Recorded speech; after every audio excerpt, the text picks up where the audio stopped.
We're going to talk some Arkansas football now. Ty Richardson joins us from ESPN Arkansas, and it's going to be a fun year, I think, for the Razorbacks. So, Ty, I appreciate you hopping on and talking some Razorback football with us today.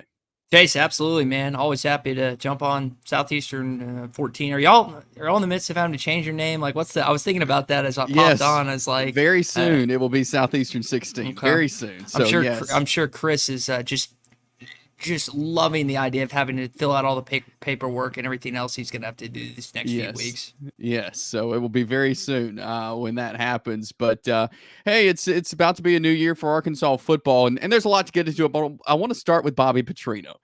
He's back, offensive coordinator.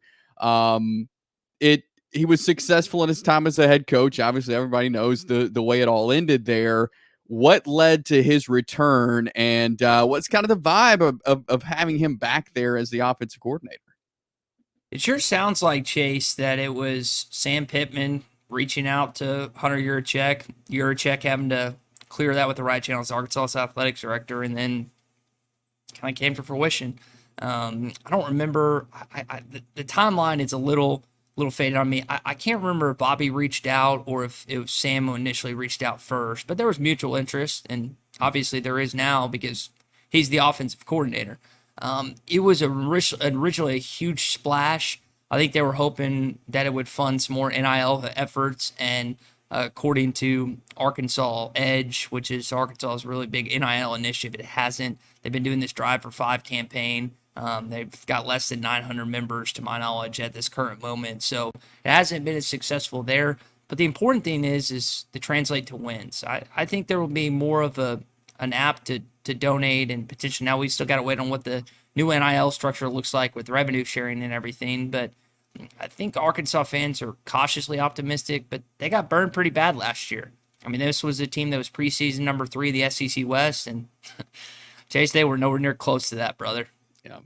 Yeah, for sure. And when you look at the offense now under Bobby Petrino, I mean, Boise State transfer Taylon Green comes in at quarterback. You got some guys coming back around him and some transfers. How do you see the offense going under Petrino with the pieces that he now has? I think the offense is going to be good. They've returned like 92% of their pass catchers from last year, Chase, including a freshman All-American and Luke Has, not too far from Bixby, Oklahoma. You've got some other guys in Isaac Tesla. I love Andrew Armstrong. I felt like that he was held back last year. I think he's going to have 1,000+ yards this season. I really am a believer in him. I was glad when he's come back. Tyrone Broden. They've got some guys that you could say, okay, they might be able to compete in the SEC. And then again, it's figuring that system and that quarterback. The offensive line, like you mentioned, that's still a question mark. It was so bad last year, and it was just inexplicable. Like, you should never have an offensive line that bad when Sam Pittman is your head football coach, regardless if he's watching him every day or not. It should never look like that, and it did. And you think about 2 years prior to last season, they were the number 1 team in the Power 5 in rushing. And then this past season, they gave up a bevy of sacks, didn't run the ball well. It was just a combination of a bunch of issues. So I think offense is going to be not just marginally better, but consistently better. Defense, though, might take a step back. They kind of trailed off at the end of the season just because they were gassed. But I mean, you look at some of those games, like in the first half against LSU or a good chunk of Alabama, a good chunk of Ole Miss, they held some pretty potent offensives down. You got to give Travis Williams credit in year one. They lost a lot in year two, especially at the linebacker core, Chase. Yeah, and just kind of looking at the roster, the depth chart, maybe depth may be an issue on defense in some places. Yep, always is, man. Arkansas has never, probably since Broyles was here, has never had that consistency at depth on the defensive side of the football, particularly in a defensive line and linebackers. And you think about the SEC where you have to be a stalwart at that position. It's particularly up front. And they'll have a guy, I think they'll be okay coming off the edge. Like, they have Landon Jackson back. He'll be one of the better defensive ends in the SEC. That June Kai guy that they got out of, I think not JUCO ball. I think it was just lower level classification football. Led, I think it was FCS in sacks. But then after, like, it's up front. It's in that middle. Like, there's no Terrence Cody in the middle for Arkansas. Man, it'd be nice to have a Mount Cody up front, but you just don't have that. And there are some guys that maybe you like their future, but it's not deep there in the interior whatsoever, Jason. Linebacker core, you lose Jaheim Thomas back to his former coach and Luke Fickell. Chris Paul goes to Ole Miss. You got Crook going elsewhere. I think there was one or two other linebacker transfers, and you brought in some guys you're excited about, including Xavier Sori. Brad Spence might take a step, but there are still some depth questions that are worthy to be brought up heading into this season that we're now only 65 days out from. Chase, still Arkansas football. Yeah. It's pretty wild. It is. And, a lot of talk going into the season of Sam Pittman. Will he make it through? Will he survive the season? What do you, in your opinion, what do you think it will take for Sam Pittman to be back as the head coach at Arkansas? What will this year have to look like? Let's make a bowl game. I know it's easier said than done. 3 non-conference. You're not going to beat Oklahoma State in week 2. I'd love for it to happen, but you're going up against a 7-year quarterback in Alan Bowman, best running back in college football, and Ollie Gordon, an underrated home venue in Stillwater, Oklahoma at Boone Pickett Stadium. You're not going to win that game, and I'm okay with that. I've already honestly penciled it in as a loss. Now, I don't want them to get beat by 35, but I think when you look past that, you got that road game against Auburn right after your home opener against UAB. You've got the final game in Jerry World against Texas A&M. You've got to find a way to beat Mike Elko in year 1. And then you beat Mississippi State on the road, and then you got to win 1 or 2 home games. So there's 6 wins in this schedule, and I say 6 regular season wins plus a bowl win. That gives the fans, okay, you made a 3-win jump from last year. It's still not great necessarily we want to be, but at least it's progress. And that's what I want to see is progress. I'm not asking for the moon this season. I'm not asking him to go 9-3 regular season, get to 10 wins, but you can't have a losing record again, I don't believe, this upcoming year. Yeah. And you look back to last year, I mean, BYU lost 38-31, LSU lost 34-31, Ole Miss 27-20, Alabama 24-21. So many close games last year, they just weren't able to finish. And really, that's been a trend under really the last couple of years. I was looking at something like 3-9 in one-score games. That's tough. It's brutal, Chase. And like I think about those games I was at when I was in Oxford, Mississippi, and watched KJ throw that final interception. Or I was in Tuscaloosa, Alabama. I watched Jalen Milroe make the throw of his life on like a 3rd and 10 where it went over the linebacker and under the safety, and his guy somehow caught it. Or I was in Baton Rouge where they could not stop Jaden Daniels in the second half because he was throwing to a Brian Thomas and a Malik Neighbors, which are NFL wide receivers. And it's just, he didn't have NFL corners necessarily on the outside. So they battled on the road, but they got walloped at home. I mean, you're looking at that schedule. They got walloped by Auburn. They got walloped by Missouri. They didn't show up against Mississippi State. Like, they can't do that at home this year. And it's a tough schedule. I mean, you've got Tennessee's going to be good under Nico this year, quarterback. I think LSU, I know it's a revamped LSU team, but shouldn't take Brian Kelly lightly. And then you've got Ole Miss, who might be the best team outside of Georgia and Texas in the conference, and Texas, who might be the SEC, one of the SEC champion representatives. So it's a long road. I'm excited to take that journey though. Started in about 65 days, Chase. Yeah. What's the vibe around the fans around the football program right now? It's not great. And I don't blame him at all. I mean, your basketball program just hired a Hall of Fame coach and John Calipari, and those expectations have even been heightened since Muss brought them to that kind of Sweet 16 Elite 8. Fans are thinking Final Four national championship now in basketball. The baseball fans just watched Tony Vitello, a former assistant, win a national championship after coming up short once again in a regional in your home ballpark, back-to-back years. So there's some discouragement there.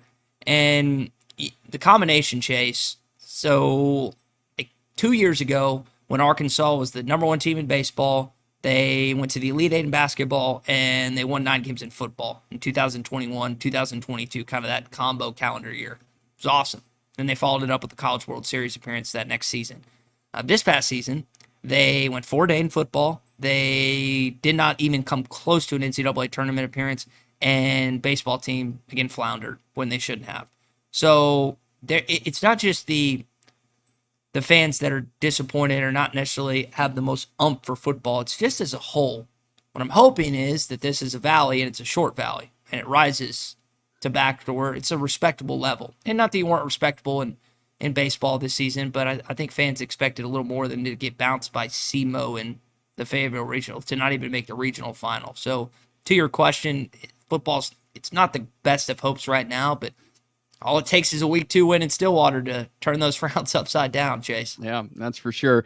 And you mentioned the schedule, and just looking up and down, and specifically the Texas A&M game. It's the last one that'll be played in Arlington. Is that something that the fans are excited about, for that to get back to like the home and home, or is that something Arkansas likes going to Arlington to play?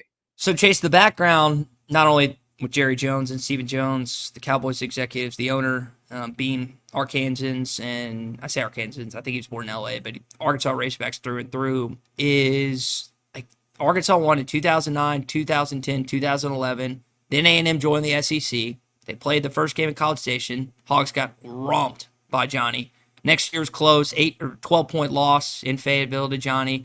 Then they've done the Jerry World thing every year in the SEC since 2014. Arkansas has won one of those games. So fans have gotten tired of it.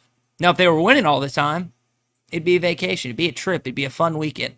But it hasn't been fun. So they want them in Fayetteville. You think about the upping of ticket prices, donations, parking, everything that comes along with that. When fans see that they're losing a game to War Memorial Stadium in Little Rock and they're losing this game, it ticks them off. And yet they're still getting charged more. So fans in both parties, both in College Station and across the state of Arkansas, are glad this game is going back to home and home. Maybe there's a game in the future they play in Jerry World, because Jerry loves his Razorbacks, and I love Jerry for that. I'm not a Cowboy fan, but I love him for that. It's just not going to be with Texas A&M moving forward. And and this is a kind of a middle of the season game usually, but this is a big rivalry game. Like from what I see, Arkansas and Texas A&M hate each other. I mean, is that the right vibe there? Chase, let me tell you something.